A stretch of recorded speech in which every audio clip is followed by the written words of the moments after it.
I on je krava beti, kada oblak na nju sleti.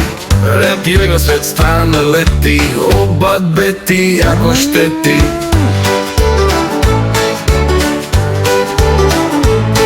A dešava to se leti, kad se od kiše seti.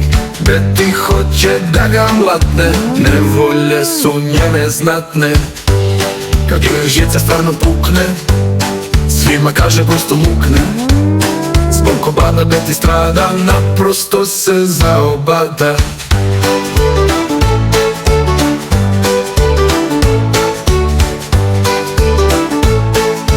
Obad Beti jako šteti, kada obad na nju sleti. Rep joj na sve strane leti, obad Beti jako šteti. A dešava to se leti, kad se oblak kiše seti. Beti hoće da ga mlatne, nevolje su njene znatne. Kad joj žica stvarno pukne, svima kaže prosto mukne. Zbog obada Beti strada, naprosto se zaobada.